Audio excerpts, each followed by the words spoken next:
परमेश्वराची स्तुती असो. आजचा विषय आहे येशूच्या नावाची सामर्थ्य. मार्क 16:17-18 म्हणते, "माझ्या नावाने ते भूते हकलतील, ते आजारी लोकांवर हात ठेवतील आणि ते बरे होतील." पास्टर क्रिस आपल्याला शिकवतात, येशूने आपल्याला एक अत्यंत सामर्थ्यवान गोष्टी दिली, त्याचं नाव. जेव्हा तुम्ही येशूच्या नाव वापरता, तेव्हा अशक्य आणि निराशजनक परिस्थिती बदलतात. हे किती जोरात ओरडा किंवा किती ताकदवान वाटतं त्यावर नाही, तर त्याच्या नावाच्या सामर्थ्यावर विश्वास ठेवणे आणि त्याने दिलेल्या अधिकाराचा उपयोग करणे महत्वाचे आहे.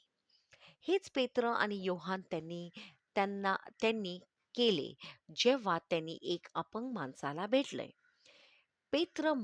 पेत्रला माहिती होते की त्याच्याकडे अशी गोष्ट आहे जी त्या माणसाचं जीवन बदलू शकते. म्हणून त्याने धाडसाने म्हटलं, नासरेत येशू ख्रिस्ताच्या नावाने उठ आणि चाल. लगेच तो माणूस उभा राहिला, चालू लागला आणि आनंदाने उड्या मारू लागला. येशूचं नाव अजूनही कार्यरत आहे. तुम्ही त्याच्या नावाने आजारी लोकांना प्रार्थना करू शकता आणि ते बरे होतील. तुम्ही त्याचं नाव वापरून शांती, विजय आणि बदल आणू शकता जिथे-जिथे जाता. हालेलुया. माझ्या मागे प्रार्थना म्हणा.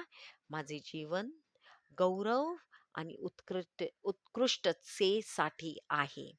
कारण मी सर्व गोष्टी येशूच्या नावाने करते.